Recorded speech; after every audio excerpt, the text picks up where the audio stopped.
면역입니다. 이게 이제 그 면역계를 그려놓은 거예요. 면역계. 뭐 여기 보체도 있고요. 여기 T세포하고 이게 T세포 쪽, 이쪽이 백혈구 쪽, 혈류 쪽, 이쪽이 림프 쪽. 면역을 그려놓은 거고, 보체계를 그려준 거고, 일반적인 백혈구 세포들을 보여주고 있는 거고요. 그냥 한번 그려서 익혀두시면 되고요. 대부분 다 알고 계세요. 네. 이거 엄청 중요하냐? 엄청 안 중요해요. 근데 알고 있는 게 좋겠죠.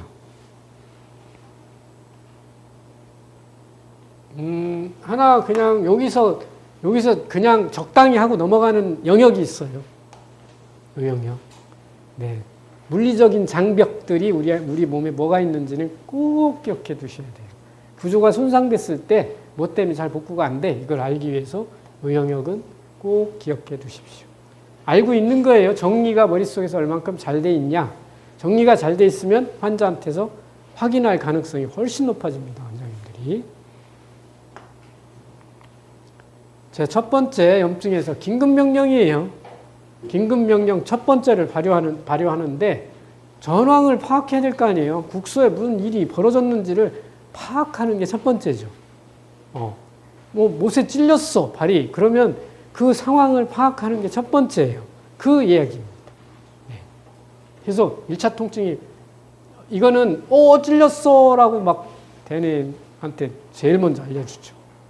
그래서 이런 거 일어나잖아요. 그 신호예요. 첫 번째. 두 번째가 아파. 이게 이제 두 번째 신호. 첫 번째는 아픈 것도 모르죠. 띵 갔으니까. 그 다음에 아파. 그 다음에 우리 이제 그 다음부터 앓는 건 다 얘지. 이게 전황을 파악하는 거예요. 전황을 파악하는 첫 번째 신경학적인 모델이고요. 얘가 면역학적인 모델이에요. 전황을 파악하는 모델입니다. 여기서 보면 이런 IFN 알파, TNF 알파, 여기 TNF 알파 이런 면역 매개 물질들이 처음에 나와가지고 온 몸에다가 전령을 보냅니다. 전령. 그래서 감기 걸리면 열이 빵 나는데 코 주위에 있는 면역세포들에 의해서 면역 매개 물질 인터루킨 6인가요? 얘가 시상하부로 가서 피버를 자극하라. 이렇게 해서 나오는 거죠. 또 어떤 놈은 간으로 가서 야 지금 거기 전쟁터가 다 무너졌으니까 단백질을 막 생산해라. 이런 얘기를 하는 거고요. 네. 체액을 보존해 혈압을 높여서 그 염증이 해결될 수 있도록 그쪽으로 피를 몰아줘야 돼. 그래서 소변을 막아야 돼. 뭐 이런 명령도 합니다. 그런 첫 번째 그림이 전황을 파악하는 거고 그 상황을 온몸에 전달하고 있는 거예요. 그리고 국소염증이 아닌 거예요. 따지고 보면. 그죠? 이렇게 전황을 파악한 다음에 몸에서 대책을 세워야 되겠죠. 그래서 전황을 타전하죠. 지금 얘기했잖아요. 뇌로 타전하고 간, 오장으로 타전하고 타전하는 거예요. 네. 자꾸 그려봐야 돼요. 그려보면, 여기서 이 위치에서 뭐가 만들어진 다음에 이렇게 타고 가서 어디로 보내서 어떤 반응에 의해서 통증이 제어되고 이런 거를 알 수 있죠. 그 다음에 면역세포가 어디로 가서 아니면 그 면역 매개물질이 어디로 얘기를 해서 어떤 현상이 벌어지고를 알 수 있는 거죠. 그게 파악하는 거예요. 이게 두 번째. 타전하는 거예요. 요 그림 말고 이제 면역세포도 그 면역 매개물질이 빵 터져나가는 것도 있을 거 아니야? 두 개 보여줬으니까. 네. 이건 신경학적인 거고요. 이게 이제 전령을 보내는 거예요. 그 위치에서 전보를 친 거죠. 얘는 전보를 친 거야. 너 지금 당장 벗어나. 추우니까 옷 입어. 아니면 출혈하니까 막어. 이런 전보를 친 거지. 근데 두 번째는 그거로 안 됐어. 이제 봉화 올리고 깃발 올리고 뭐 다 했는데 안 돼. 그러니까 사람을 보내는 거야. 거기서 직접 혈류를 타고 면역 매개물질이 가는 거야. 간으로도 가고 아까 피버라고 해서 시상하부도 가고 그 내용입니다. 네. 전령을 보내는 거예요. 이거보다 훨씬 더 복잡한 그림이 있는데요. 중요한 거는 뭐예요? 이 그림에서? 센터죠. 모든 면역의 중심에는 T세포가 있죠. 그 다음에 얘하고 막상막하로 있는 게 마크로파지하고 마스터셀이에요. 네. 이 정도를 기억하셔야 됩니다. 그 다음에 얘들이 위치하는, 우리 몸에서 어디에 위치하는지를 빨리 생각하셔야 돼요. 그래서 염증이 생겼을 때 그 위치에 어떤 애들이 많이 배치되어 있는지를 생각하는 거죠. 보통 모든 염증은 어디에서 일어나요? 상피조직에서 일어나요. 그러니까 상피조직 밑에 그 마크로파지하고 마스터셀이 그냥 촘촘히 있다고 생각하세요. 그게 우리 몸이에요. 자, 네 번째, 적을 차단하라예요. 아까 봤죠, 이 그림? 네. 이렇게 장벽을 쌓아서 가두는 거죠. 예. 뭐요? TNF 알파 다식세포에서 나오는 그런 놈들이 이런 역할을 한다. 그 뭐 TNF 알파만 있겠어요? 안 밝혀진 것도 많을 거예요. 그런 것들이 적을 차단하는 거예요. 퍼지지 못하도록. 요 밑에 있는 거 읽어보시면 제 설명이 조금 더 구체적으로 돼 있어요. 그 다음에 다섯 번째, 보급로를 확보하라예요. 네. 그렇게 얘기를 해놨는데 어디가 막혀 있으면 해결이 안 될 거 아니에요? 그래서 보시면 국소 조직이 염증인데 여기가 지금 염증이 생겼잖아요. 손상된 조직인데 인프절로 간 다음에 이렇게 심장을 통해서 다시 그 위치로 가는 거예요. 항원항체 반응에 의해서 가든 아니면 백혈구가 떠돌아다니는 분들이 가든 하여튼 순환을 통해서 가는 겁니다. 그래서 이 위치에 보급로를 잘 확보해 줄 수 할수록 염증은 잘 나을 수 있는 거죠. 여섯 번째, 긴급명령, 인력과 장비를 지원해야 돼요. 생산해야 돼요, 참. 그래서 간으로 이렇게 인터루킨 6, 아까 대식세포나 애들이 만든다고 했잖아요. 면역 매개물질을. 걔들이 간으로 가서 이렇게, 이게 다 그 면역에 관여하는 단백질 종류들입니다. 그래서 단백질의 생산을 늘리는 거예요. 그러니까 염증이 국소염증이라고 지금 여직 배웠는데 사실은 온몸이 지금 그거에 대응하는 노력을 하고 있는 거거든요. 그래서 그 환자가 느끼는 현재 상태가 염증을 이길 수 있는지, 염증을 쉽게 극복할 수 있는지 없는지를 판단할 수 있는 근거라는 거예요. 소화가 안 되면 이런 게 제대로 작동할 리가 없죠. 그죠? 그런 거를 찾는 거라는 거예요. 한의학이.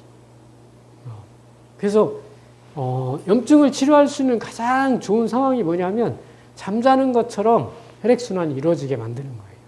그때 염증 치료는 가장 잘 되는 거예요. 그러니까 흥분하고 말하자면 스트레스 받고 흥분할수록 염증 치료는 안 되는 거예요. 안정 상태를 만들어내기 위해서 최대한의 노력을 하는 거죠. 근데 배가 아파? 염증이 안 낫겠죠. 그죠? 소변이 찔찔거려? 염증이 안 낫겠죠. 호흡이 좀 별거 아니야? 두근거려? 염증이 잘 안 낫겠죠. 그런데 그런 거 치료하는 한약 처방들은 많이 있거든요.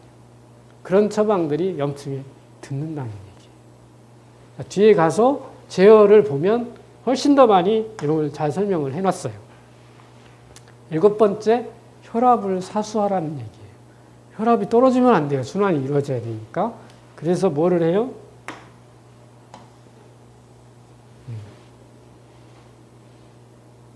그 사구체로 흐르는 혈류량을 줄여버리는 거예요. 유코트린. 이것도 염증 매개물질이에요. 네. 그래서 혈압을 올리게 돼 있어요. 그러면 인유를 시키면 염증이 안 나올까요? 잘 나아요. 안정 상태로 가기 때문에. 이거는 비상 상태에 대한 이야기예요. 안정 상태로 이끌수록 염증은 잘 낫는 거예요. 네. 그래서 인유법을 충분히 활용할 가치가 있다.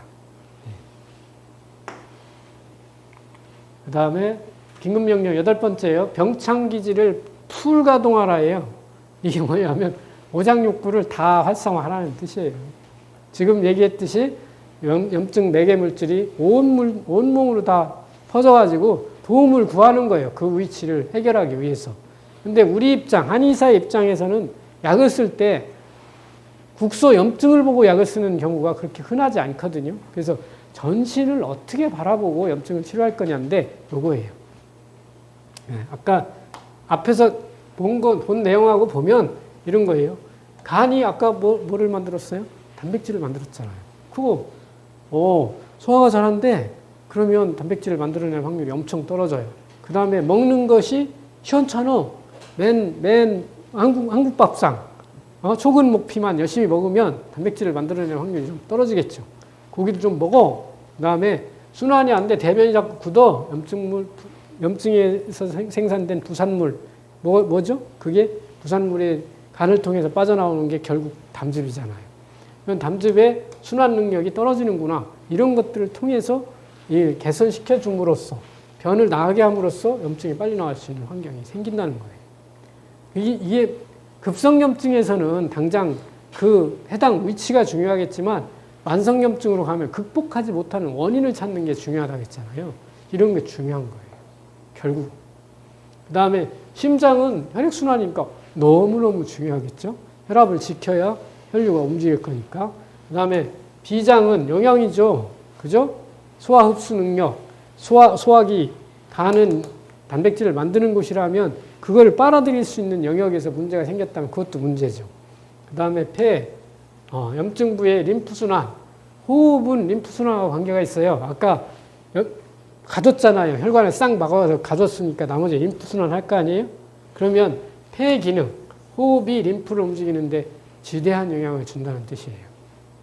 그 다음에 신장, 노폐물 제거하고 관련이 있죠. 그 다음에 이 통증 제거는 부신이에요. 부신 때문에 여기다 적어놓은 거예요. 네. 자, 에피네프린하고 노에피 나와서 이게 말하자면 스트레스 반응을 유발해버리면 염증이 잘 안 낫는다는 거죠. 혈류가 한쪽으로 팡 치우치니까 그런 거를 관리할 수 있는 길이다. 이렇게 보시면 되고요. 그래서 여기다 써놓은 게 염증은 국소 반응인가?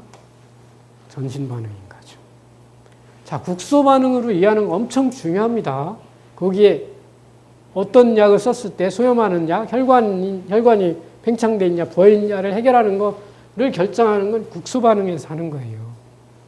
근데 한약을 선택하는 거는 국소 반응에서 안 해요. 이렇게 전신 반응에서 처방이 선택되는 거예요. 이게 중요해요. 그러니까 오늘 얘기할 보약의 이야기는 다 이거예요. 거기에 국소 반응을 얼마나 내가 잘 봐서 치료해 나갈 건지를 결정하는 거다. 그렇게 보시면 됩니다.